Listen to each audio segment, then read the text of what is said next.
So our lesson today is focused on, thank you, Sir Mabel. I'm just practicing to call her my sister because later on when we go to heaven, we're not husband and wives anymore. So I'm practicing a life in heaven. Amen for that? Nobody wants his wife to be his sister, right? You wanted it right away? Anyway, so as was forementioned, that this is the last Sunday of the year. Am I right? So, because this is the last Sunday of the year, take my message as a New Year's message to each and every one of us. Go and tell. Go and tell. So this time, I'm encouraging each and every one of us to become Marites. Huh? Marites in a good sense. The focus of our lesson for today are just two. One is Jesus' mission on earth. The second one is the Great Commission. Okay? Mission to commission. And Jesus' mission on earth, just to clarify it, there are lots of scriptures that tells us why Jesus came to earth. But this is just a summary. One of Jesus' mission on earth is to bear witness of the truth. What is the truth? That is the same question asked by the high priest. What is the truth? And that is also the question being asked by the governor. The governor from Rome. He said, what is the truth? And he said, I found no guilt with this man. The truth is, as Jesus mentioned in John chapter 18 verse 37, it says, the governor asked Jesus, you are king then. He said, the governor is Pilate. And Jesus said, yes, I am a king. Jesus replied for this. And I have come into this to testify to the truth. Even those people who are of the truth listens to my voice. So what is the truth? What is Jesus trying to testify? He testifies, number one, that he is a king. He is a king. He admits it. He is a king, but he said, my kingdom is not of this world. Second, he testifies the truth that those people who love the truth hears the voice of our Lord Jesus Christ. So, if you obey the word of Jesus Christ, that means you are of the truth because you listens to the voice of the truth. When Jesus said, I am the way, the truth, and the life. Second, his mission is to call sinners into repentance. He came to the world to call the sinners into repentance. In Mark chapter 2 verse 17, what is the fact behind that? Jesus, being the healer of man's sickness, came to heal those people who admits that they are sick. Because the one that needs a physician are the sick. He speaks to the Pharisees because the Pharisees thinks they are healthy.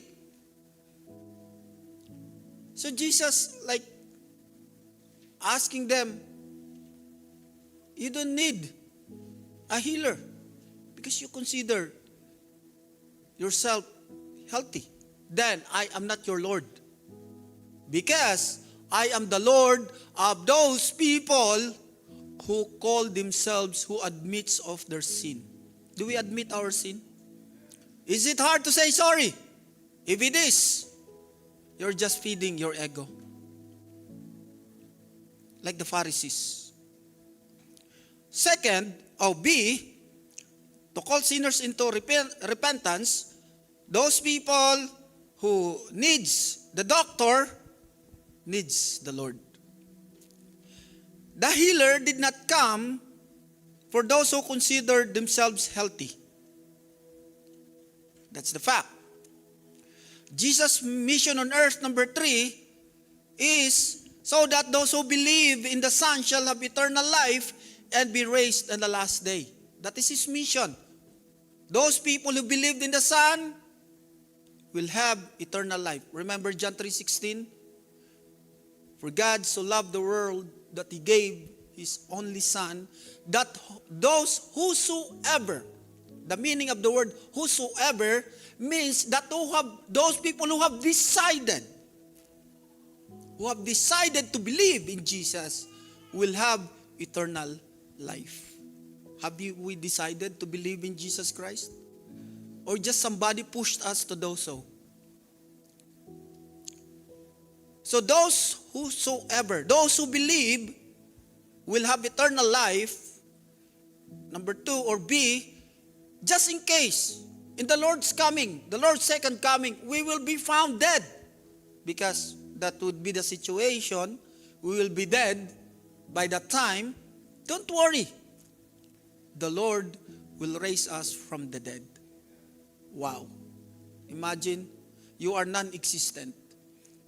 The writings about you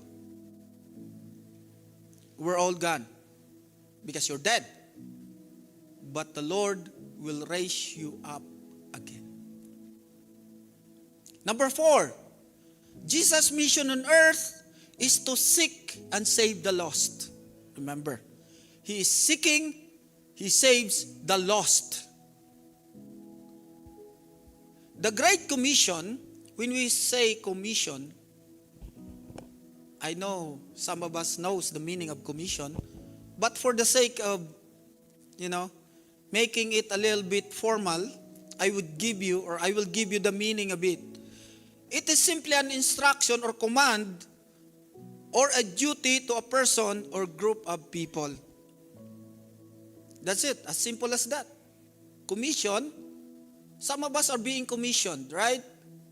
Brother Ted is being commissioned as a preacher. Brother Bong is being commissioned in this church as a preacher, as a musician. Brother Bong is multitasking. He is commissioned, right?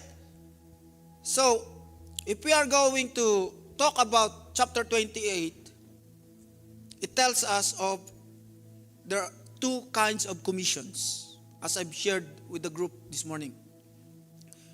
If we are going to remember, or if we are going to read chapter 28 of Matthew, when the women, there are only 2 Marys that came to the tomb. 2 Mary. One is Mary Magdalene. The other one is noted in the Bible as the other Mary. We don't know who is that other Mary. Was it the Mary, the mother of our Lord Jesus Christ? Or other Mary? We don't know. So, these 2 ladies or 2 women did not come to the tomb to expect resurrection. So, we can see even the disciples, even the followers of our Lord Jesus Christ did not really expect that He's going to resurrect from the dead. So they are kind of half-hearted. They believe, but they do not. Sometimes this is the situations of Christianity today. We believe, and we do not. We believe some, we reject some. Okay? So, from here, they did not come to expect resurrection, but they were surprised. They come there, Mark 16 tells us that they came there, they went there to anoint the body of our Lord Jesus Christ. So they are still expecting a dead Savior. Because they went there to anoint the body of our Lord Jesus Christ. But they were surprised because somebody was at the entrance of the tomb. And he told the women, I know you are looking for a Jesus Christ that was crucified. Meaning to say, I know you are looking for your master that is dead. And he said, no, he's not here. He is not here. Go and tell his brothers, meaning the disciples, tells his brother that I am going to meet them in Galilee. The instruction is very clear. I will meet them in Galilee. Sometimes we are lost, not because there is no map, but we fail to follow the map, the instruction. Sometimes, when I was like driving, I'm what do you call that, map dependent. I'm always driving, looking at the map. Sometimes I still get lost. You know why? It says 200 meters. And I was like, 200 meters, 200 meters, 50 meters, 30 meters. And then I suddenly turned right. Still 30 meters away, and I turned right, so I'm lost. There was a clear instruction. And good news, they followed the instruction.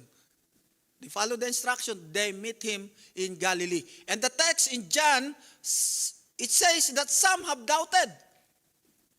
Some worshipped him, some have doubted. It didn't stop our Lord in proclaiming what he wants to proclaim, or in proclaiming that there is a good news that he wants them to go and tell. It didn't stop him. Sometimes you are being stopped by lots of circumstances. I will speak a little bit in Tagalog. Sometimes ganda-ganda na ng buhay natin as Christians. Our lives are already taking off as Christians, but we are being stopped by circumstances. Some have married, like in the Bible. They're starting in a good courtship. Some have just been promoted in their jobs. Some had been just starting to build their business. Some have like a sad situation. Their families are dead. Their loved ones are dead. Some have been divorced. It stopped us sometimes.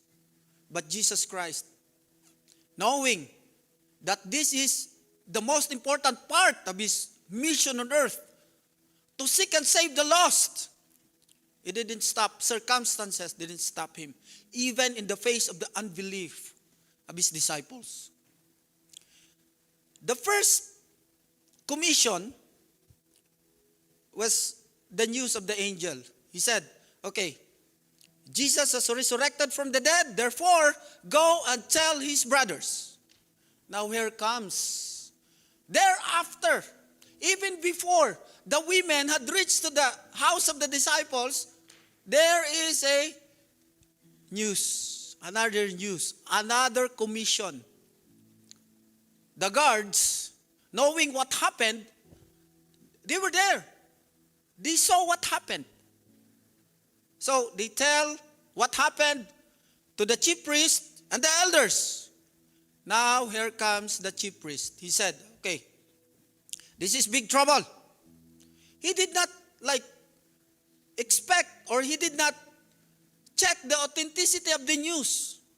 He is more concerned of his position as the chief elders. Look, even in our deepest religious devotion, we may able, or this devotion will lead us in the denial of the truth. Look at these people. They're religious. But their position tempted them to deny the truth. So they devised a plan. He said, okay, maybe they're thinking, I will be fired with what will happen. If this is going to reach to the governor, we will be in trouble. So they said, okay, they have a meeting and they devised a plan. What is that plan? They paid a large sum. The Bible said a large sum of money to the witnesses. Who are those witnesses? The soldiers. And they commissioned them. What was that commission? Okay, go. He said, go. After being paid, go. You have one mission. What is that mission? To counter the truth. How are you going to say that? You will say, his disciples came at night and stole the body of Jesus Christ. And the Bible is very, very clear in saying that that is the dominant story in Israel until today. Until today. So, there are two kinds of commissions existing nowadays.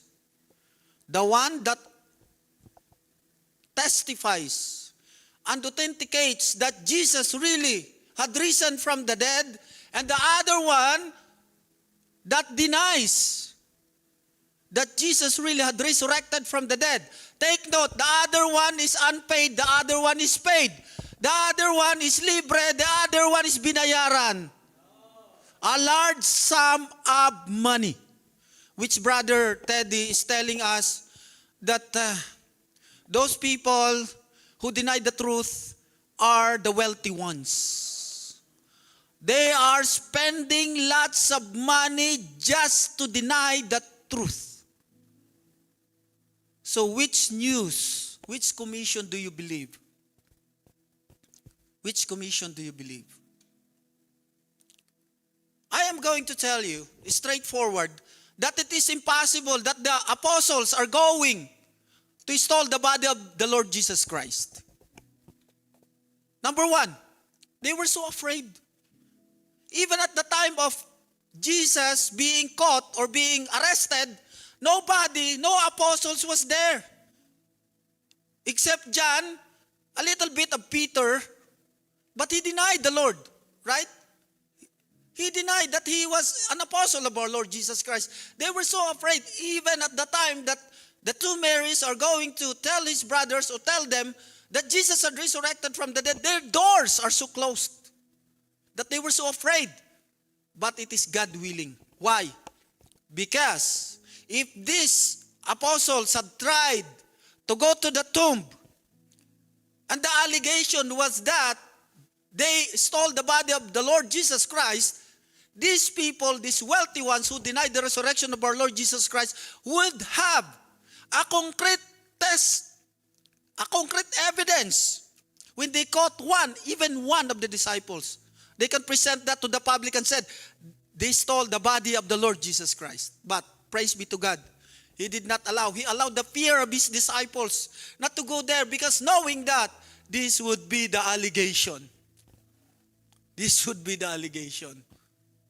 So brothers and sisters, there are two commissions that is circulating on earth today. And do not be surprised if the people who denied the resurrection of our Lord Jesus Christ are religious ones. You know why? Because the one who devised the denial, the one who devised that demonic belief that Jesus Christ had not risen from the dead, are religious leaders of Israel. Religious. So don't be surprised if it exists in our churches today. Don't be surprised. So, that is the two kinds of commissions. One that was given by the angels, which testifies to the authenticity that the Lord had resurrected from the dead, and indeed, a victorious Lord. And the one that denies it. The Great Commission of Jesus is a command from a victorious Son of God.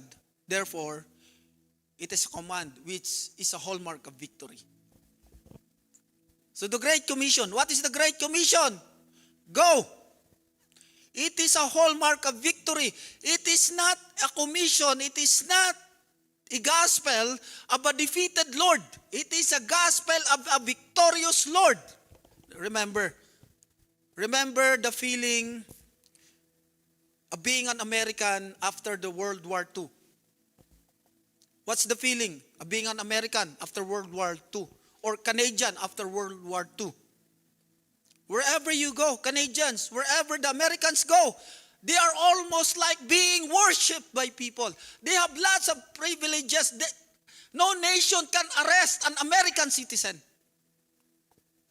If they did, they have to turn over that American citizen and be jailed in the United States, not in the country where they have been arrested. We should be proud of all the privileges of being a Christians or being a Christian. Why? Because our commission is a hallmark of victory. The one who commissioned us, the commissioner, is a victorious one. It's not a defeated one. So, be proud. That's the reason why Apostle Paul, when he was preaching, he said, I am not ashamed of the gospel. He's not ashamed. You know why he was able to say that he's not ashamed of the gospel? Because he know, his thought, his theology has tested that the commissioner is true, that the commissioner is powerful because he was able to be raised from the dead, that the commissioner is a victorious one. So the marching order of going and preaching is almost like did this, done that. Okay? So, it is a command from a victorious Son of God. The commissioner was victorious. The commissioner has authority. He has a legit authority. Some people has no legit authority. But they encourage some people to believe that they are legit. But Jesus Christ said, all authority of heaven and earth was given to me. Directly saying, I have all authority wherever you go. Even on earth or in heaven, I commissioned you. I am commissioning you. I am the one sending you. And the message you are bringing has the power, has the authority that even the gates of hell shall not prevail against it. Wow. I was in tears when I was reading this text. This is the first time that I really had to, focus on the verses itself of Matthew 28. And I'm teary-eyed, not because I'm lonely. I'm teary-eyed because I'm so excited that the gospel that I'm bringing to the people, it has the power. Do you believe that? It has the power that even the gates of hell shall not prevail against it. It's not going to prevail. The Great Commission is empowered with the unending presence of our Lord Jesus Christ. Anywhere, anytime. He said, I will be with you. Who is a commissioner on earth that says, okay, wherever you go, I am with you? Nobody. Nobody is fool enough to do that. But Jesus Christ is wise enough to assure those who are going to bring the gospel, even to the ends of the earth, I will be with you. Wow. Can we give a clap of praise for that, for our Lord? I will be with you. That's the only time that Jesus promised His presence. I will be with you. So I'm encouraging those people who really wants to bring the gospel but are being stopped by lots of what is happening around the world. Let us not stop. Let's not stop. Let's keep on pushing, because the gospel that we have, the gospel that we are going to preach, has the power that even the hell can't stop. It can't stop.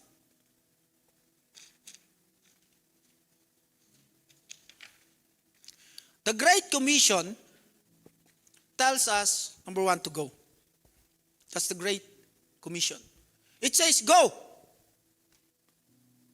It tells us or commanded us to go where? It says from the nearest to the farthest. Healthcare says clean to dirty. From the nearest to the farthest. That's how far, the reach. How far can we reach if you're going to ask me? To the ends of the earth. And Jesus said, I am with you always. Nearest to the farthest. How are we going to apply that in our life as a Christian? It doesn't matter whether you are evangelizing your son, you're evangelizing your daughter, your father, your mother, whatever relationship you have with that person, that is not the important one. The important is you are evangelizing the person. And evangelization does not mean that you have to be theologically sound to evangelize. No. Just bring the gospel about Jesus Christ. What makes it difficult for us to share the gospel is that we are always thinking of ourselves. Oh, I'm not perfect enough. I am not theologically sound. Maybe I'm going to make mistakes. And knowing about mistakes, dealing about mistakes, why don't you attend Brother Ted's Bible study, seminars? If you want, we have to exert effort because that is faith. Faith is working. It is an action word. It is not a descriptive word. It is an action word. Okay?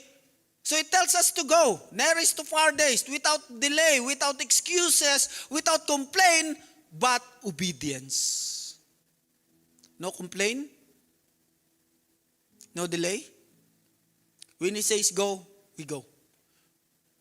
Okay? Number 2, it tells us to make disciples. Disciples of whom? Disciples of our Lord Jesus Christ, not yours, not mine. His disciples. And when we make disciples, we have to baptize them. Maybe some of us are being like annoyed. How can I say that? We are like being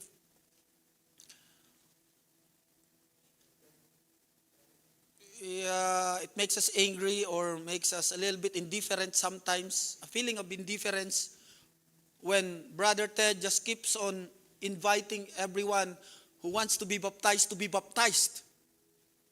This is the reason. Because the Lord has commanded us to baptize those who are going to be disciples of Jesus Christ. You cannot be a disciple of Jesus Christ without being baptized. That is the command. Straightforward. Walang paligoy-ligoy. Straightforward. So again, we are calling those people who wants to become a disciple of Jesus Christ to come to be baptized. We are not going to baptize you so that we can ask you money legally. Brother Ted is not asking money. I am neither. Brother Bong, Brother Marvin is not. That is to fulfill what Jesus Christ has commanded us. Baptizing. Okay? A disciple is to be baptized in the name of the triune God. Who is that? The Father, the Son, and the Holy Spirit. That is the command. The Father, the Son, and the Holy Spirit. You are to be baptized with a triune God.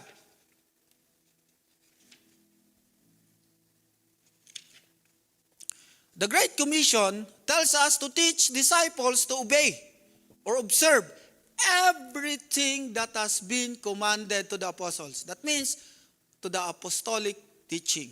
And I'm going to tell you, this church is adhering the apostolic teaching. There are lots of practices you can see in the world. Lots of practices.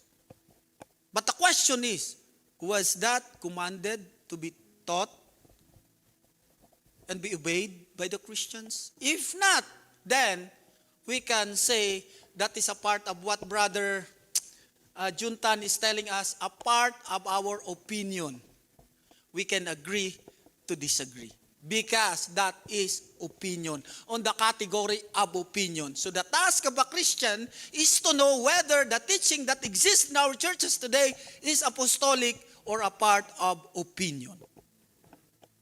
If it is doctrinal, or if it is being commanded by the Lord, there is no other ways than to obey. Obey. And being baptized is commanded.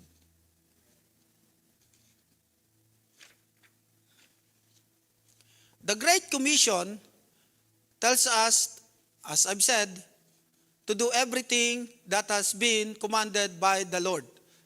The Great Commission tells us or assures us that those who brings the gospel of Jesus that Jesus will always be with them until the ends of the earth. That's the assurance. Brothers and sisters, in conclusions, there are two commissions existing on earth today or in churches today, the past and the present. In the present and in the past, until now, it exists. So be careful which news you are hearing, which news you are going to believe.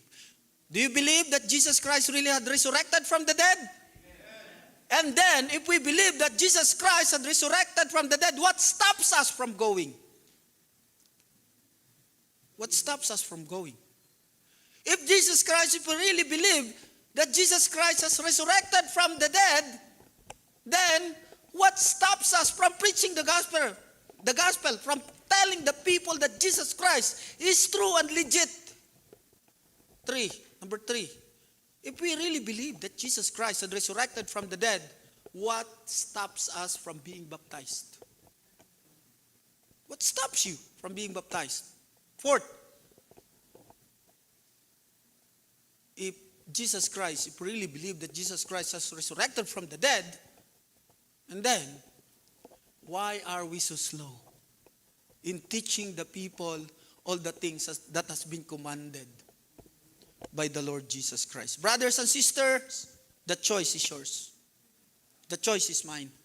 The choice has been laid down. It's in our hands to choose what we are going to believe. And if we really believe, we have to authenticate that belief, because those people who believed that Jesus Christ had resurrected from the dead laid their lives doing the commands of our Lord Jesus Christ. I'm praying, brothers and sisters, that our New Year's resolution has nothing to do with changing our lives, improving our economic status. It should be improving or changing our life in Jesus Christ. Let us pray. Heavenly Father, we thank you. You have opened our eyes. You have opened the eyes of your servant, Lord, that really nothing can stop us in preaching the gospel and going to the world, telling the people about you, Lord. Because when we are doing it, you assured us that you will be with us anytime, anywhere, Lord. Thank you, Lord, for being so graceful, Lord, full of grace and truth, that even in the midst of our being hard-headed people, you keep on calling us. You are so patient in waiting us, like a father who is excited in waiting for the return of his son, Lord. Thank you for that great mercy. In Jesus' name, amen.